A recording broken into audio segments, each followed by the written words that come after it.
Hello বন্ধুরা, আজকে ঈদের দিন অনেক খুশি মন নিয়ে বের হলাম পরিশ্রমের টাকায় নিজের স্বপ্ন পূরণ করব বলে। তো এখন যাচ্ছি আমরা গাইবান্ধা সুজুকি সোনালী মোটরস শোরুমে।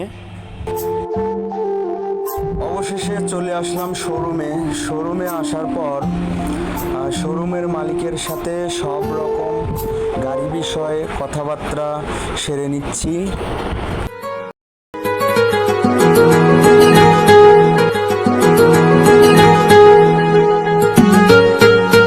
কথাবার্তা শেষ, এবারে টাকা দেওয়ার পালা। পাশেই গাড়িটা রাখা আছে, সাথে আমার মামাতো ভাইকেও সাথে করে নিয়ে এসেছি। টাকাগুলো দিয়ে দিলাম, তারা গুনে দেখছে টাকাগুলো ঠিক আছে কি না। আসলে টাকাগুলো তিল তিল করে অনেক কষ্টে জমিয়েছিলাম আজকের এই দিনটার অপেক্ষায়, যে দিনটাতে আমার একটা বাইক থাকবে। দীর্ঘ অনেক দিন ধরেই কষ্ট করে টাকাগুলো জমাচ্ছিলাম। সত্যি বলতে নিজের কষ্টের পরিশ্রমের টাকায় স্বপ্ন পূরণ করা অনেক খুশির হয়, যা হয়তো বাবার টাকায় করলে এতটা খুশির হয় না। এর এক একটা নোটের পিছনে কতটা পরিশ্রম কষ্ট লুকিয়ে আছে তা হয়তো শুধু একমাত্র আমিই জানি।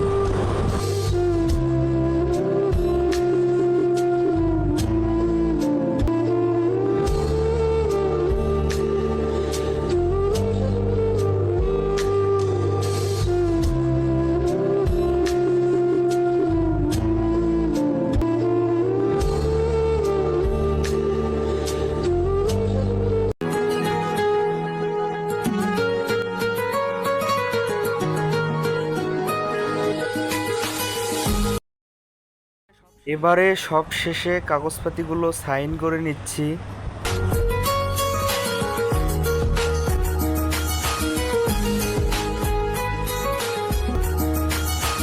এদিকের সব কাজ শেষ, এবারে বাইকটার কাছে যাচ্ছি। বাইকটা দেখে শুনে বুঝে নিব কি যে ভালো লাগা কাজ করছে ভিতরে, তা শুধু আমিই জানি। এটাই সেই সাধনার ফল, যা আমার মতো মানুষের কাছে আসলে আকাশ ছোঁয়ার সমান। আমার আসলে এফআই ডিক্স নেওয়ার কথা ছিল, কিন্তু এবারে কুরবানির ঈদে ব্ল্যাক কালার এফআই ডিক্স কিংবা এফআই এভিএস ন্যাকেড ভার্সন কোনো শোরুমেই পাচ্ছিলাম না, তাই এসএফটাই নিলাম। অনেক জল্পনা কল্পনার পর নিজের একটা বাইক হয়েই গেল। বাইকটা হাতে পেয়ে টাকা জমানোর সব কষ্ট ভুলেই গেছি। এখন ফুল ট্যাঙ্কি ফুয়েল নেওয়ার জন্য পাম্পে যাব। সবাই সুস্থ থাকবেন, ভালো থাকবেন, আর চেষ্টা করবেন নিজের পরিশ্রমের টাকা দিয়ে স্বপ্ন পূরণ করার।